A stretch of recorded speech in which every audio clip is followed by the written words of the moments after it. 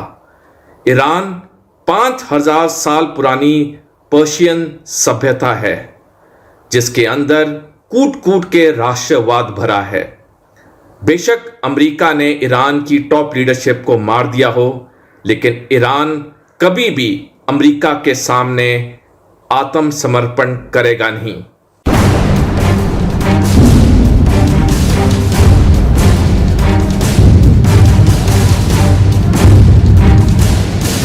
लेकिन इस हमले ने जंग को और खतरनाक मोड़ पर ला खड़ा किया है। ईरान ने साफ चेतावनी दी है कि अगर उसके तेल डिपो और रिफाइनरियों पर हमले जारी रहे तो वो भी उसी तरह जवाब देगा। ईरान ने क्षेत्रीय देशों से भी अपील की है कि वे अमेरिका इजराइल को रोकने के लिए दबाव बनाएं। इस बीच एक और चौंकाने वाली खबर सामने आई है। रिपोर्ट्स के मुताबिक अमेरिका के अंदर में इन हमलों को लेकर असहजता दिखाई दे रही है। बताया जा रहा है कि राष्ट्रपति ट्रंप को ईरान के तेल के ठिकानों पर हमला पसंद नहीं है, क्योंकि इससे न सिर्फ युद्ध और भड़क सकता है, बल्कि दुनिया भर में पेट्रोल डीजल की कीमतें भी आसमान छू सकती हैं और इसका असर दिखना भी शुरू हो गया है। दुनिया भर के तेल बाजार में उथल पुथल मच गई है। अंतर्राष्ट्रीय बाजार में कच्चे तेल की कीमतें आसमान छू रही हैं। 4 साल बाद कच्चे तेल की कीमत $100 प्रति बैरल के पार पहुंच गई। यानी तेहरान में लगी आग अब दुनिया की अर्थव्यवस्था को भी झुलसाने लगी है। बहरहाल तेहरान में जलते तेल डिपो सिर्फ एक शहर की तबाही की कहानी नहीं है, ये उस जंग का नया अध्याय है जहां मिसाइलें सिर्फ सैनिक ठिकानों पर ही नहीं बल्कि देश की अर्थव्यवस्था और ऊर्जा पर दागी जा रही है। और अगर तेल की इस जंग को जल्द नहीं रोका गया तो इसके धुएं का असर पूरी दुनिया की अर्थव्यवस्था और राजनीति पर पड़ सकता है। Bureau report, republic Bharat. वहीं ईरान, इजराइल और अमेरिका के बीच बढ़ती जंग ने सिर्फ मिडिल ईस्ट को ही नहीं बल्कि पूरी दुनिया को एक बड़े संकट के मुहाने पर ला खड़ा कर दिया है। इस जंग में अब ऐसे हथियारों के इस्तेमाल के आरोप लगाए जा रहे हैं जो इंसानी जिंदगी के लिए बेहद खतरनाक माने जाते हैं। लेबनान ने इजराइल पर जिस हथियार के इस्तेमाल का आरोप लगाया उसे सफेद मौत कहा जाता है, यानी कि व्हाइट फास्फोरस। अगर यह आरोप सच है तो सवाल सिर्फ जंग का नहीं है बल्कि अंतर्राष्ट्रीय कानून और मानवता के भविष्य पर भी ये एक बड़ा संकट होगा। देखिए आप।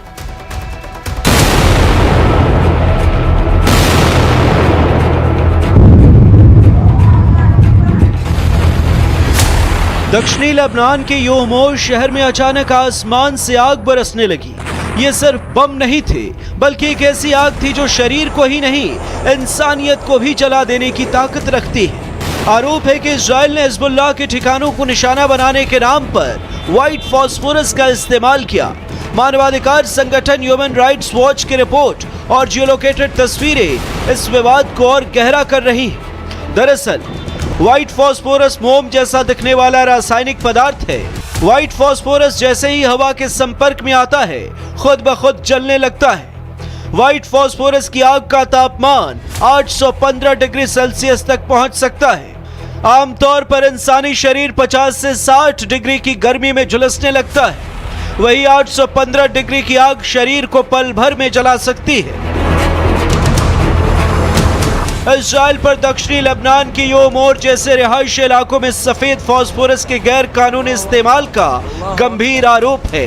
ये घातक रसायन मानव मांस और हड्डियों को गला देता है। जब सफेद फास्फोरस शरीर पर गिरता है तो ये त्वचा को जलाते हुए मांस के अंदर तक धंस जाता है।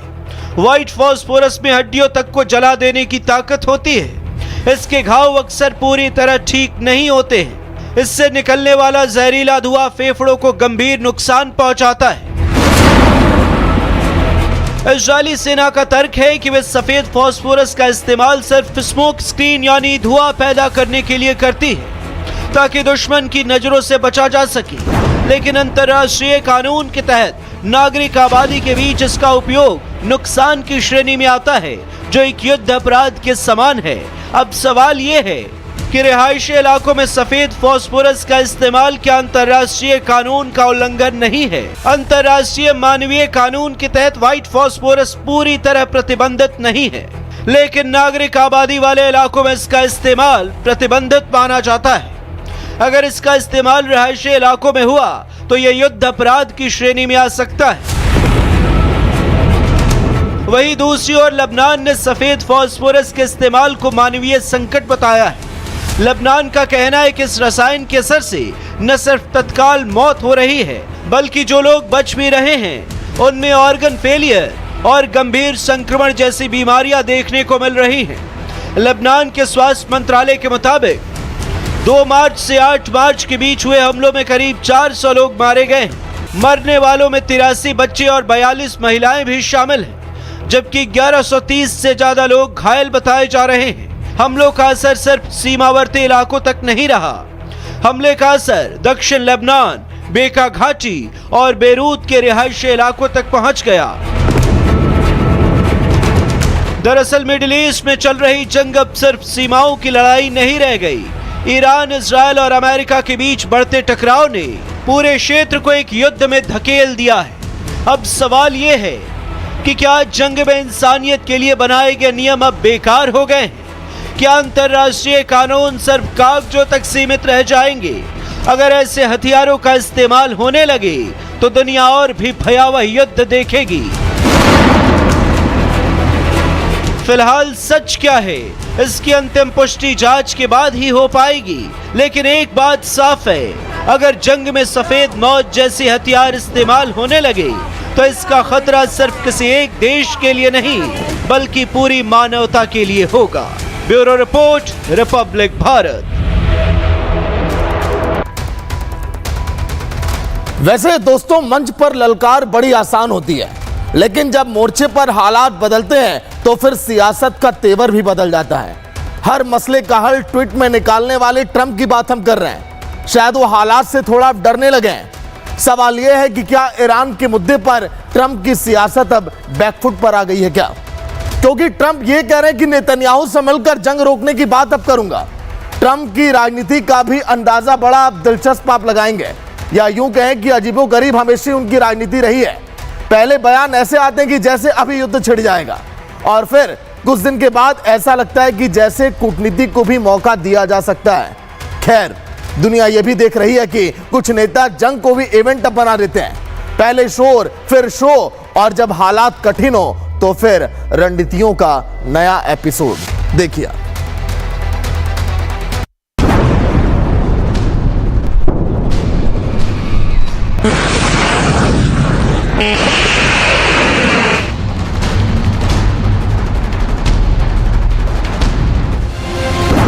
दुनिया के 8 देशों का युद्ध रुकवाने का दावा करने वाले ट्रंप ईरान के साथ 10 दिन की जंग में ही हाँफने लगे।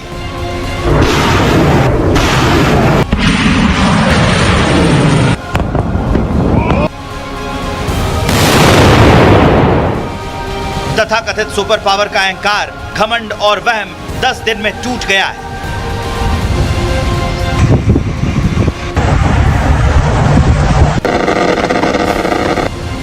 अब ट्रंप के सामने सबसे बड़ा सवाल यह है कि जंग में पीछे हटे तो हटे कैसे?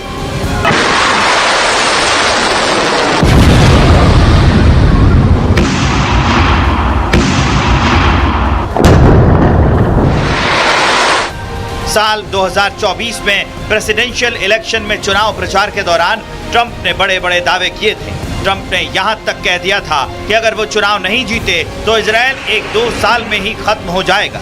सुनिए जरा। And if I don't win this election, Israel is doomed. Israel is doomed. That's a tough statement. Israel will be gone. 1 year, 2 years, Israel will no longer exist. I better win. I better win, or you're going to have problems like.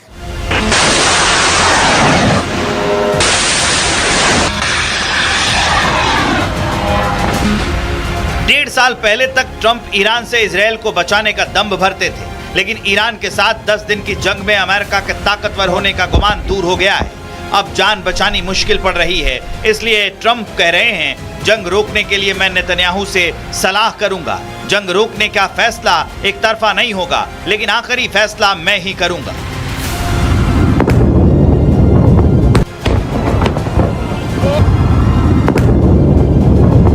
सवाल यह है कि जो Trump Iran को पूरी तरह मिट्टी में मिला देना चाहते हैं, वो अब जंग खत्म करने की बात क्यों करने लगे, वो भी महज 10 दिन में।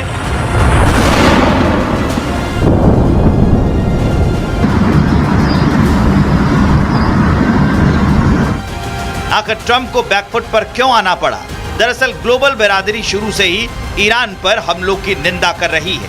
स्पेन ने हमलों को अन्यायपूर्ण बताया था। फ्रांस ने जंग की निंदा करते हुए इंटरनेशनल कानूनों की दुहाई दी थी। ब्रिटेन ने तो उनके देश में मौजूद अमेरिकी अड्डों का इस्तेमाल तक नहीं करने दिया। भारत भी शांति और संवाद पर जोर दे रहा है। एक सर्वे में ये तक दावा किया गया है कि अमेरिका के 50% लोग भी ईरान पर अमेरिकी हमलों का विरोध कर रहे हैं।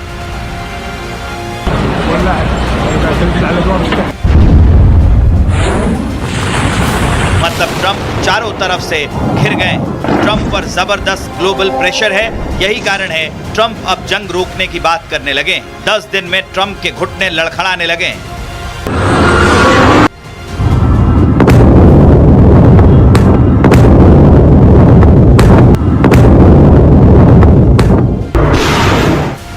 जो देश अमेरिका के साथ दोस्ती के टेबल पर गलबैयां करते थे, जिन देशों को ट्रंप गले लगाते नहीं थकते थे, ट्रंप को लगा कि जंग में उनके साथ सीधे तौर पर दोस्त भी खड़े हो जाएंगे, लेकिन ऐसा हुआ नहीं।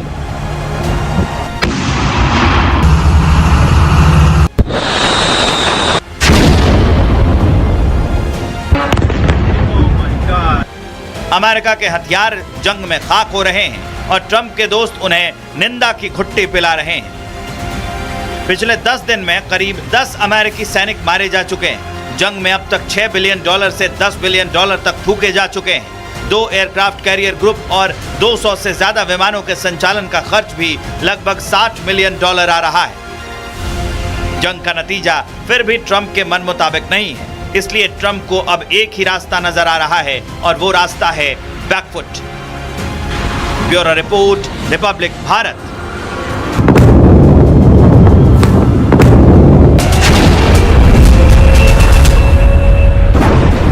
अरे वाह, सीनियर सिटीजन स्पेशल इन्वेस्टमेंट